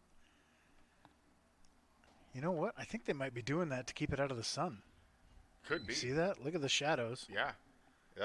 It definitely looked awkward on that throw. I was wondering if he caught a cleat or something, but you might be right. They may be intentionally trying to bounce it, stay out of the sun. And I saw them between innings doing that a lot. And I was like, why are they bouncing everything? It's like, well, the sun's setting in Noah Castillo's face. Little chopper to third again, this time foul. And this turf, this turf here does play very true and is very fast, so you can get away with skipping those throws over as well. Yeah. Are you guys turfed all the way to the outfield now? We are completely turfed. Ours plays a little bit slower. We intentionally had the infill thinking durability over the years. There's another one by Bryson. Another bounce. That was Turner. Yeah, I know Coach Breland at CMU was not a fan last year when he played our place because he thought there's a couple balls should have got to the wall that are with a normal turf field, but Huh. I don't think it plays that slow, but it definitely plays slower than a lot of them. Well, CMU's got their brand new turf field this year too. Yeah, he said he took notes from our field and wanted to do the exact opposite. So Okay, fair enough. Opposite, he wants it fast. he wants it really fast. I would want it to be not noticeable, fast or slow, right? Try to have it play True. like grass. True. I would assume he probably wants something more like this because these fields are about 5-6 years old now, so they've got some wear and tear on them. So they have gotten faster over time. Yeah. But How once often do you have to replace them? The warranties now, I believe, are 8 years, but if you really take care of them, I think you can get 10 to 12 out of them. And a lot just matters on how many events you have on it Right. throughout the year. And, And it looks like they're the big parts, the mound and the plate area, have been replaced Right, piece by right. piece. So those go up probably every year. yeah, and these are portable mounds as well really? that are out here. They're big, heavy, durable ones, not like the ones we threw off of inside Right. back in the day, the plastic Sure, ones. sure. These are a lot better constructed, but you're still going to get that wear and tear, and that's why at this facility they don't allow metal cleats at all. 42 running at first base. Knutson? What was that? Foul ball, So it's 0-1. Oh, okay. or the delay is happening on us again. Scoreboard says 2-2. That gets away from Hamilton. Wild pitch. And St. Mary has a runner in scoring position, I believe, for the first time today. 2-out walk from Frieders. What are you seeing from Frieders as an opposing coach looking at him? It doesn't look like there's too much to it. He attacks the zone, throws pretty firm. Tax his zone. He's willing to throw the breaking ball for a strike, first pitch to a batter. So that's That looked usually like a little bit of gas right there. Yeah, he definitely reached back on that one. I don't know if that was the firmest one I've seen all day, but it had to be up there. He's done a nice job of mixing speeds with everything being in the strike zone and just not hurting himself. And PB right there. of course, I probably just hexed him. Yeah. So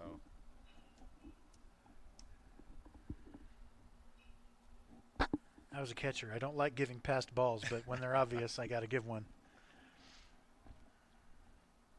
Count is 2-2. What's the umpire flashing? It says 2-2. yeah, That's what we all have. We're good.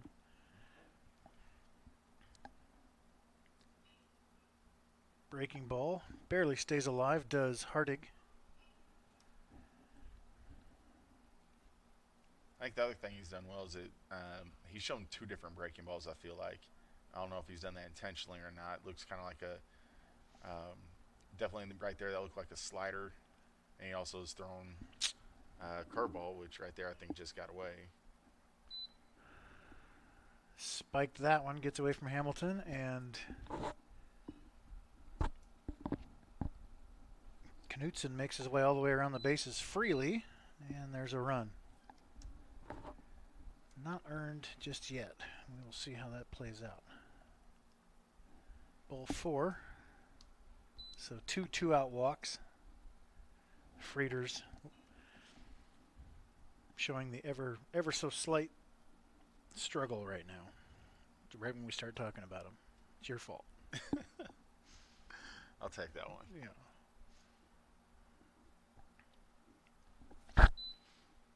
Swing and a miss from Sadler. See how many people we got watching on YouTube. Chopped.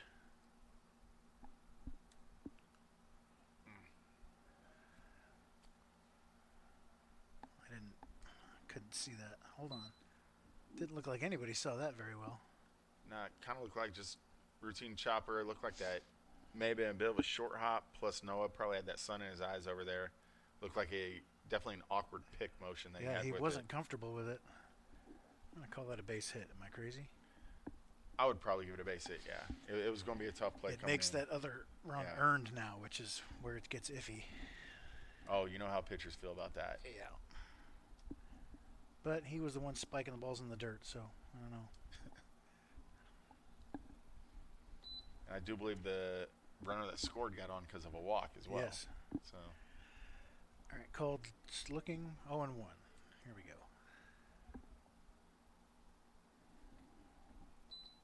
1-1.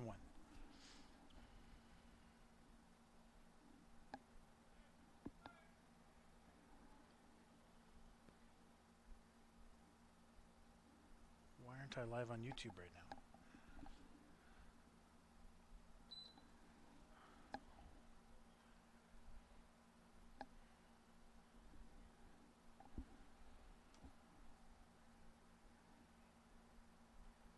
Well, we're live there, so whatever. That gets away.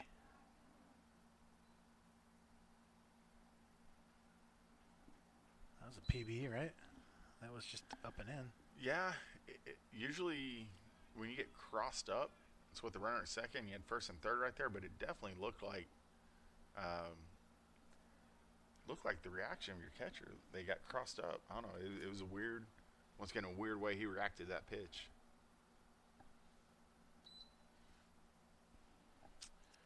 Yeah. All right, what's the situation? Full count, 2 outs? Yep.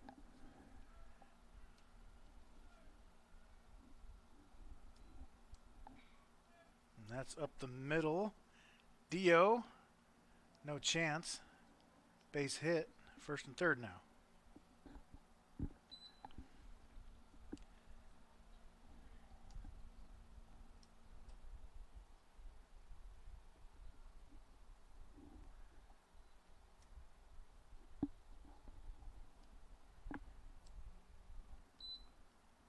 First and third, 2 outs for Cordova. You do have 8-2, right? Yeah. Yes.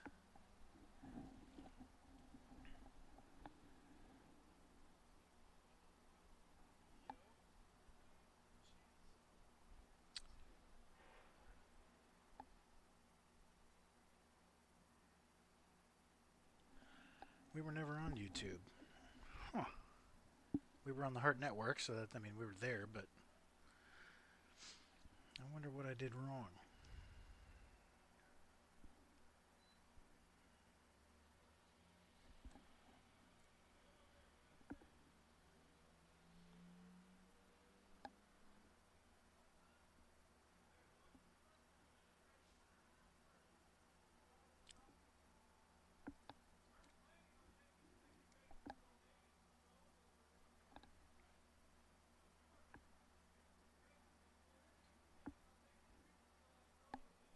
Who's yelling? Oh, coach The down there. coach over here on the other field. All right, we're back set. Slashed foul from Cordova. It's 0-1. Oh, I just realized there's Ben Cordova. I believe he went to Topeka High. I coached him a few times in the summer. Went to Barton County Community College, transfer for St. Mary's. Okay. Good player. Not bad, yeah. He can really grind you at the plate at times.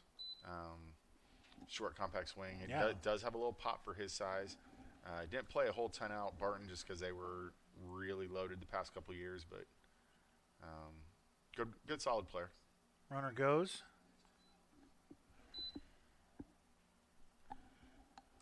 No throw. Stolen base.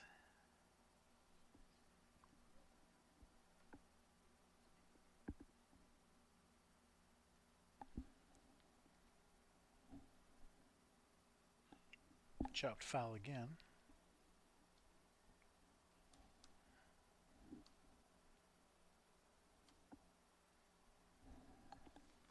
So St. Mary threatening to put a nice gouge into this lead. It was 8-0. Pioneers cruising. 2 outs, nobody on. Now there's an opportunity for a base hit and this deficit cut in half. Frieders looks like he's throwing some gas all of a sudden. Maybe I just haven't noticed earlier, but some angry fastballs here this inning. Well, I'm sure he's not happy with where his control went this inning. Right. He probably knows he's on his last legs here, probably last hitter or so. That got him, sends him to first. That's the one I hate as a pitcher. Like, he's trying to work in right there, and the hitter's clearly turning in. Right. You leave it up to the umpire a little bit there. Let's see. Did he lean in?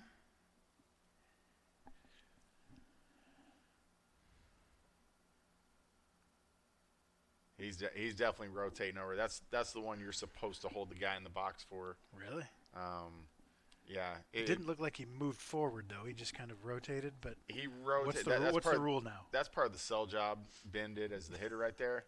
He's rotating, but he's rotating over. That ball to me wasn't in the box. And I'm not saying it was a strike because it was up and Right. in, but that ball is not in the box. So as a pitcher, you know, at what point do we make the hitter have to Had to get out? actually You know, move. at what point is the plate mine essentially? Right. If I put the ball in the box, that's one thing, and I hit plenty of guys in my day. But that one right there, I would rather have seen him be held in the box on that one. That was borderline for sure. I think I let it go as an umpire and as an MNU fan. Yeah. So I really would love him to stay there. But that was, I don't know if he cheated on that one.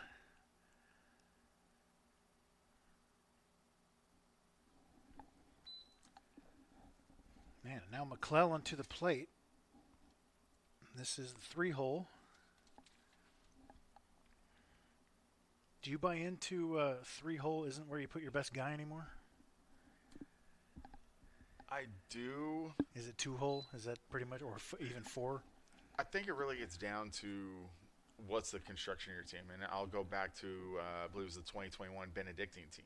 Okay. They had two incredible hitters in Darryl Myers and Michael Slayton, and they put them 1-2. Hate those guys. Absolutely. Oh. And if you've got a couple guys that maybe are not as dangerous that can hit behind them, it can really work because you want your best hitters to get, especially when we play all these 7-inning games. Right, multiple ABs. Right. You're getting You want to get, I think you want to get those, your two best hitters you want up in the 1-2 if you can get them there. Some guys just aren't comfortable hitting that spot in the order, so I think that kind of dictates it as well. right. So when you get to 9-inning games, I still like more of kind of a traditional style lineup. You know, I like a 2-hole that in that 9-inning game that's going to work a lot of pitches, not necessarily your best hitter.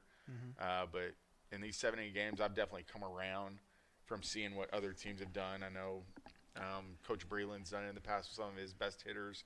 He'll put in that 2-hole. Yeah, we had Eckley was our leadoff guy that 1 year. Yep.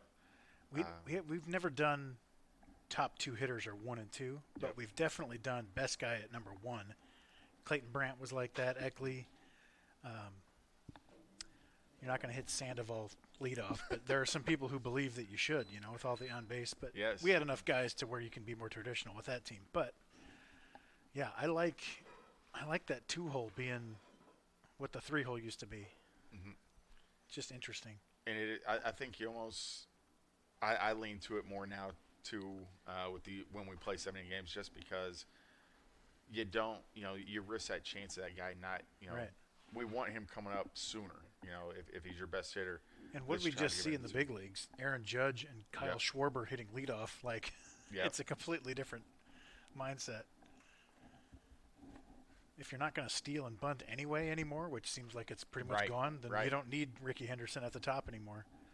And every team's got a different heartbeat and what the construction of that team is. And, you know, like you said, Coach Thompson, for the most part, has always played more of a conventional style lineup.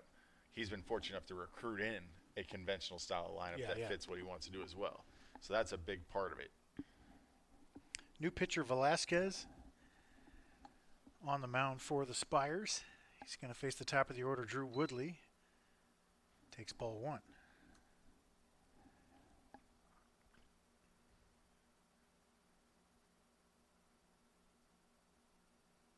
Chopped foul, 1-1. So this is Velasquez.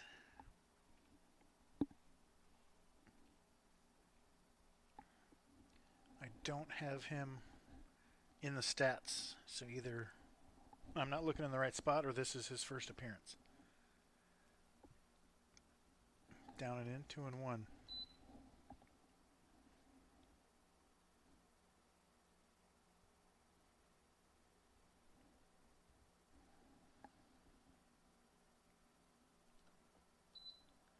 like a Well, game 4 on the weekend, you guys ran through a few of their better arms they're hoping to get eat some innings with, so he may be trying to go Yeah. to some guys that haven't had a shot yet. called strike. Count runs full.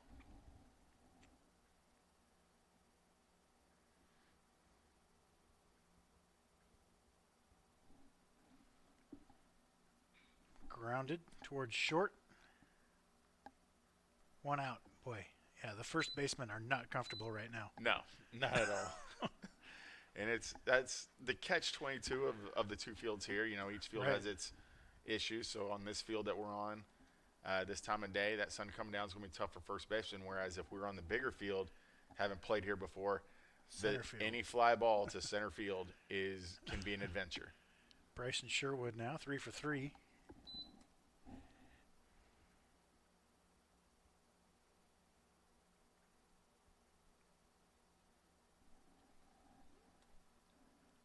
That misses 2-0. So going back on stats, this is actually, if this is correct on St. Mary's website, this is Velasquez's first appearance since 21. Wow. He threw 5 innings in, so I'm guessing he probably had some arm injury he's trying to come back from. Or 3-0. I love that when guys can, if you miss a whole year and you come back. I mean, imagine what that feels like for him right now. At some point, I'm guessing he thought he might never be back out there. That's true. If you've had arm surgery, it's like, am I ever going to throw again? It doesn't feel right. Called strike 2. I was fortunate enough I had avoided it for about 44 years, despite all the throwing and dumb stuff we do as baseball people. Right. So Sherwood. Almost 4 for 4. It hangs up for the center fielder, though. 2 outs for A.J. McMahon. You can see on your screen now the sun is setting by that left field foul pole, so and you see the shadows. That's what the first baseman's looking into from throws from the left side. McMahon takes a hack, first pitch hunting. 0-1.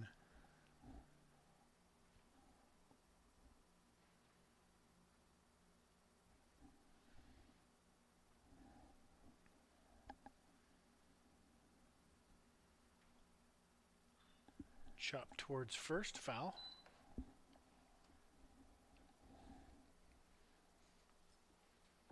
well, for first time out on the mound in 2 years, he's done a nice job attacking the zone. Yeah, he went 3-0 on Sherwood, but got back in the count. Now he's 0-2 on McMahon.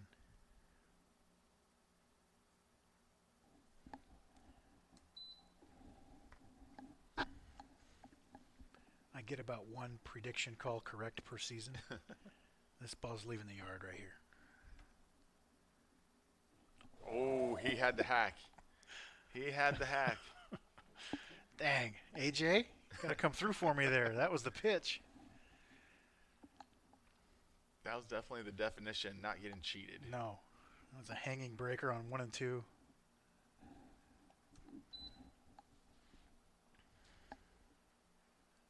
And he's looking super comfortable at the plate right now. He already hit 1 out of the yard today. The 2-2. Softly into center field. Not softly. Went back a little bit. 1-2-3 inning for Velasquez. Good for him coming back. I do believe Coach Thompson's going to the pen here.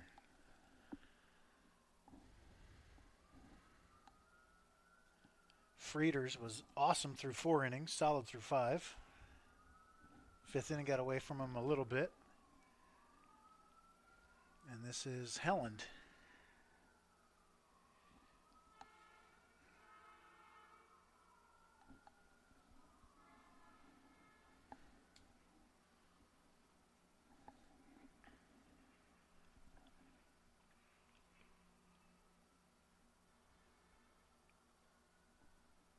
So how do you like calling the game? Have you done it? Have you ever done it? I've done bits and pieces here and there. I actually kind of like it. Right. It's kind of fun because it's just talking baseball. It's something Sure. new. I'm feeling your guys' pain though in the SID community of doing this and the scoreboard at the same time. Right. And I've got a scoreboard that's got a severe delay, so it's frustrating. intriguing trying to do Yeah. a couple of these things at the same time. We have players up doing it for us, so we don't have to deal with it, and ours is good. But yeah, here it's a struggle. Yeah, I've never really seen a scoreboard where the ball strike delays this much. Right. There's no reason for it. No. What's the problem here? We're 400 feet away, at best. Not even. Reese Helen from Moose Jaw, Saskatchewan. I've always wanted to do a half inning in a Canadian accent for him. I think I'll break that out at some point this year. Not ready for it just yet. Got to practice that one. It's not the venue. But it's just a perfect name for a Canadian town, Moose Jaw. No doubt. I don't know my Canadian provinces. Where's Saskatchewan? Do you know? I do you not know know your my Canadian? map. That I want to say it's Somewhere north. it's north. I would say western half of Canada if I was gonna If you're gonna guess. Right. put a wager on it, but Canada. I gotta spell it right.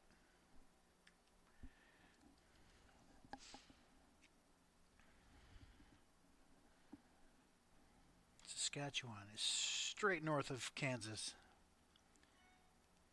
You got British Columbia, Alberta, then Saskatchewan, west to central there. so it's central Canada. There you All right. go. I mean, with a name like Moose Jaw, you knew it couldn't be a coastal part, right? No, yeah, he's there in the thick of it.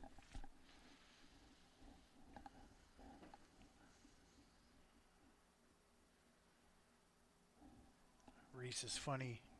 We had him mic'd up during the World Series for one of our practices. It didn't work. The mic didn't work very well, but I got to hear what he was saying, and he's a character out there. Did a very nice job coming on second half of last year. Yeah. Yeah, first half of the year he was hit or miss, whatever, not big deal. But then, especially in Oklahoma City, he became the guy out of the bullpen, getting the biggest outs. We had Nathan Torres last year, who was an all-world closer, but you got to get to him. Yep. And Reese was one of those guys that would get to him late in the year.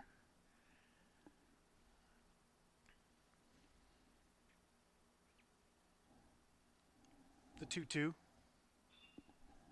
Weekly chop towards second. Dio. One away. The thing I liked about Helen last year is, and still this year kind of is, he doesn't, when you watch him from this far, you don't really see, oh man, he doesn't have that real one wipeout pitch, but he throws 3, 4, 5 different variations of things, and he just stays off barrels. And more importantly, I think the biggest thing you got to do as a reliever is you got to compete. Yeah. And I think a lot of guys can have good stuff, but they can't necessarily relieve because that late inning pressure, they let that moment be too big for them at times. It's funny. He's a completely different person. He says this on the mound than he is in real life. In real life, he's goofy and funny, and on the mound, he goes, I don't get to be that person in real life ever until I'm on the mound. So he loves being out there. He had a huge strikeout last year of National Player of the Year Cross Factor from Oklahoma City, who had an on-base percentage of about 600 and a batting average of 525. His numbers were absolute video game numbers. It was last crazy. And it was a moment in the game, we were up by 1 in the 6th or something like that. Bases loaded, 2 outs for cross factor. Yep. And I'm sitting up there thinking, what's our plan here? He's probably going to get a 2-run single at the very least, based on these numbers, right? Do you think about intentionally walking to tie the game in the 6th or 7th inning there to avoid a blast? That's definitely a tough one. We didn't. You didn't, and it worked out. And so my guess is Coach Thompson probably had a plan on how they wanted to approach him as a hitter. Got him swinging. And, sometimes you just get fortunate. And it was really awesome. I mean, it was a massive out because that really is the type of out that, a lot of people focus on the end of the game. Right. Is where it's won, but that's spot. really the spot, yeah. And they have that awesome 4-hole as well, hitting right behind him. Yep. So it was pick your poison anyway. So you may as well try to get Factor out. But I was sitting up in there in the press box going, walk him, put him on and tie it. Just don't let him hit one over the building like he did yesterday. He was the one who got Nathan Torres, his only earned runs of the year. He hit a home run off him. No one else touched him. First pitch taken for a strike. It's 0-1. But, yeah, Helland was working heaters in, away, and then he spiked a curveball, and Factor went over the top of it and got out of it. Dio, nice clean inning for Helland. What inning is it? We go to the We're bottom 6 bottom now. 6.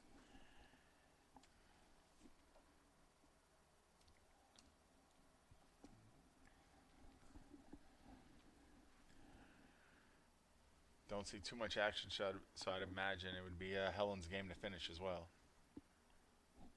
Likely. He threw 1 inning on Saturday, so he's plenty fresh.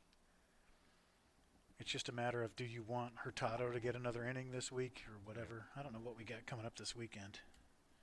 I think we're at CMU.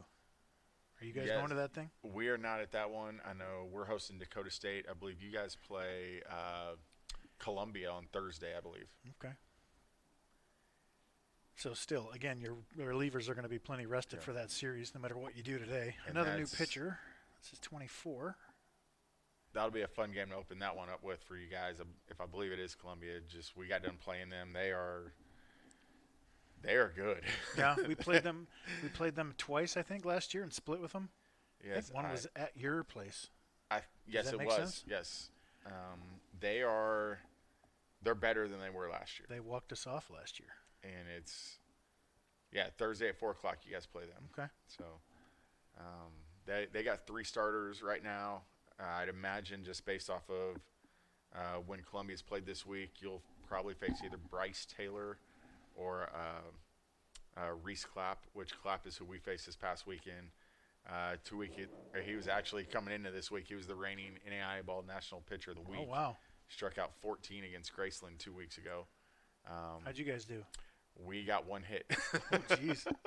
we lost 3-1. So they got an arm out there, huh? He was good. Like I said, we're kind of in a funk hitting right now. Hopefully you guys are busting out right now as you go into this weekend, because I do know you're playing a lot of good teams. Like I saw St. Xavier, Olivet, Nazarene, both 2 pretty good teams out of the Chicagoland. Usually 2 best teams there. So those will be good quality opponents for you guys to face. Noah Castillo, grounds to short. Watch the sun here as they've been spiking throws between innings as well. Yep, got to bounce it. Then now there's a big bright sunshine off the. Oh, There's a building out there that's shining right into our camera as well. So tough sun right now for everybody. 1 out, Castillo, and now Dio Cornett.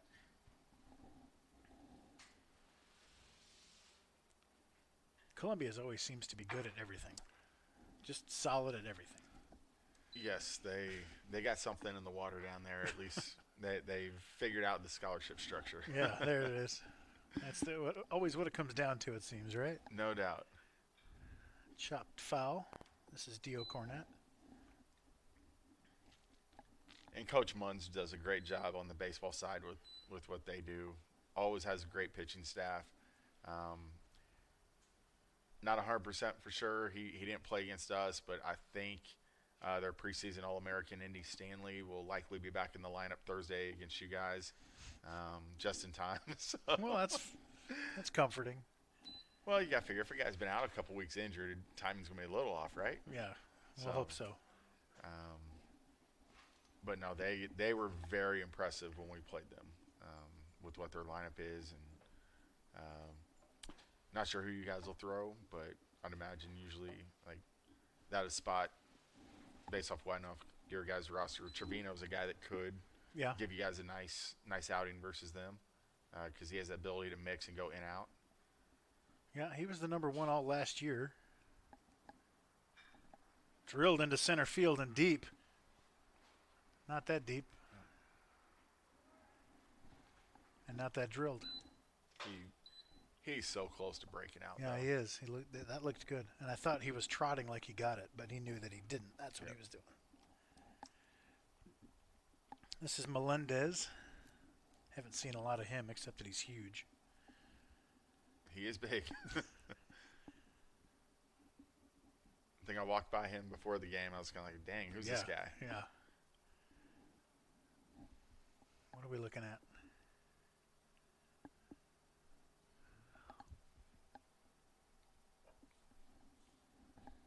Here we play. Yeah, this angle does you no good. You can't see anything. No, it is a tough angle for sure. First pitch misses up to Melendez, ball 1. This pitcher is Francisco Villarreal.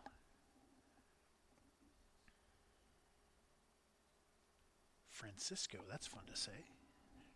Called strike 1-1. And another guy that has not been out there yet, according to what I'm looking at. That's drilled into right field. Right fielder back. He's got a beat on it. 3 outs. We head to the 7th, up 8-2.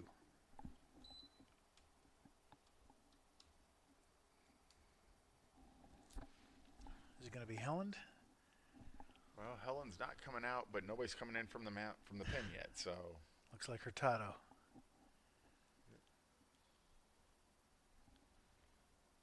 And we got a new left fielder, Joey Calamayo. And a new pitcher is Christian Hurtado.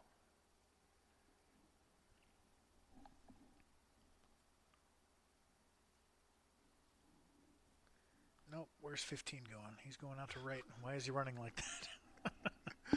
that's a. I like it. He's a goofball.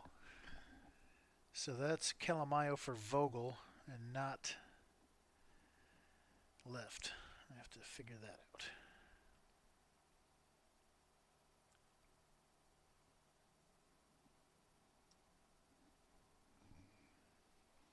And then 15 is still in right.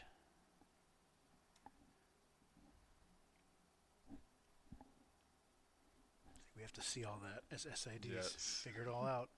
Defensive replacements. So here's our angle. You can see that it looks like the sun is setting over left field, but that's just a building with a big reflective surface, and the sun is shining off of that. But we still got this angle.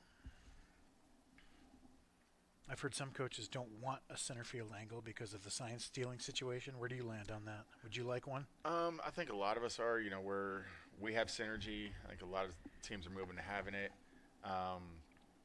You know, nowadays everybody's gotten really good at picking signs, so it's they're going to pick you no matter what. So you got to come up with something.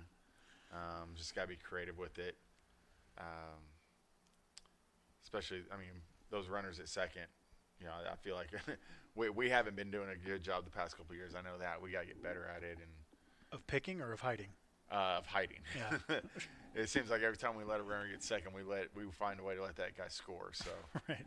Something's fishy going on. yes. Well, these guys, it takes, 3 pitches to figure it out if you're out there long enough. True. Called strike 1, Hurtado to Seifer, 7-hole. Hurtado has looked excellent so far this year out of the pen.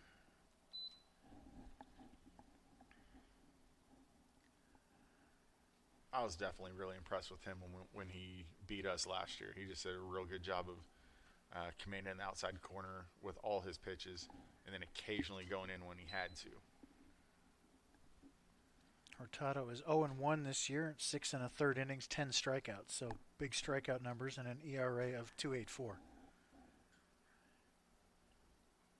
Hides the ball pretty well, it looks like. Yes, he does. And if he's got that bounce back capability and being able to throw back-to-back days, he could be a really nice all-conference type guy at that back end. Mm-hmm.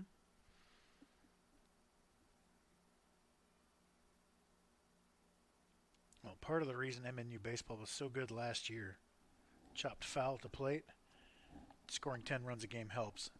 But when we did need late game shutdowns, that bullpen was really strong last year, and people didn't come back against us. I think that was a big part. Definitely with two of the three best teams in the league last year, MNU and Clark. You guys have both had great bullpens, whereas teams like us, we struggled to close games last year, and No. uh, It's hard to get a full staff at this level. it is, and it makes a massive difference. MNU got by a lot last year with off their starters, or CMU, excuse me, which was a little bit different. But I do think you see that trend more and more. I don't know if it's because of pitch counts at the lower levels, where guys aren't used to going deeper in games. So you've got to be strong in your bullpen, because most starters nowadays are, until you get to the postseason, they're conditioned for 5, maybe 6 innings. Right. They're not really know how to go that 7th inning, or if you're playing that 9-inning game, can they get you 9? And the analytics have pointed to you need a different look for the hitters too. Yes. And so if you believe in that, you don't want to see a guy face them 3 times, then you switch there. It's just interesting how the game changes in the last 15 years with that stuff.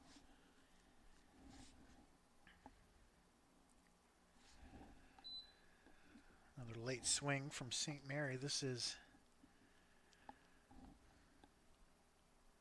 Hartig? Or is this a new guy?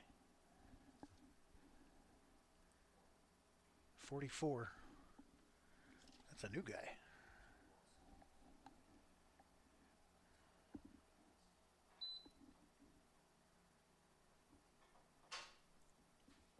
Oh, that's a fun name. Hold on a second.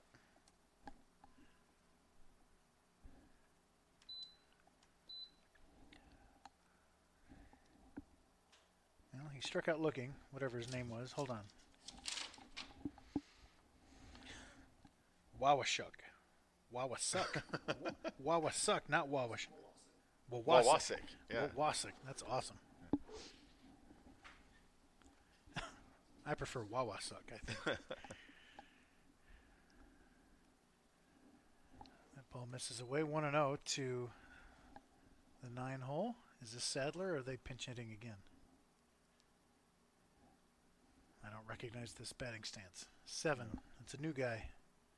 And he drops a single in. We'll get that for you. What was his number? 7. 7. Lowry. Then, Another new guy, right?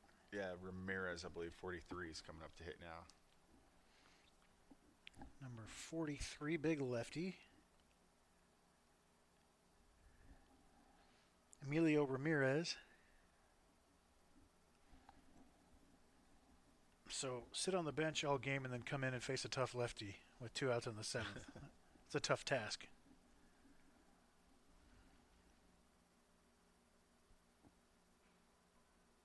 Called strike 1.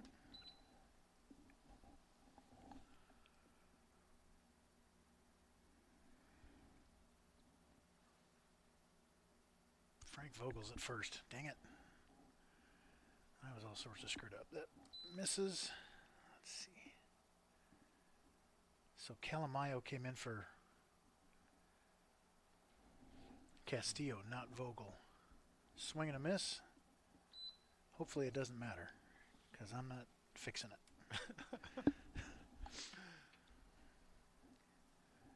It matters for fielding percentage if he catches one over there.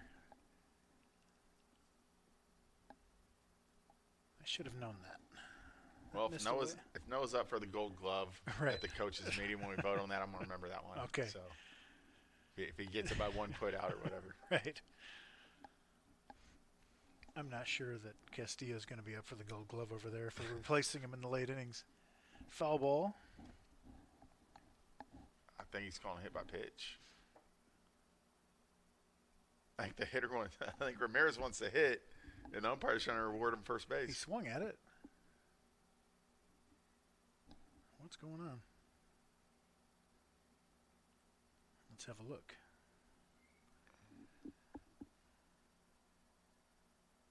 He called I foul think ball foul ball, right okay. away. But then right there, he motioned towards first. Huh. So Yeah, Ramirez is like, no, that didn't hit me. Called swinging strike. Hurtado closes it out. And that'll do it for us. For Ryan Goodwin, I'm Chad Jenkins. MNU beats St. Mary 8-2. Love you. Thanks for having me, Chad.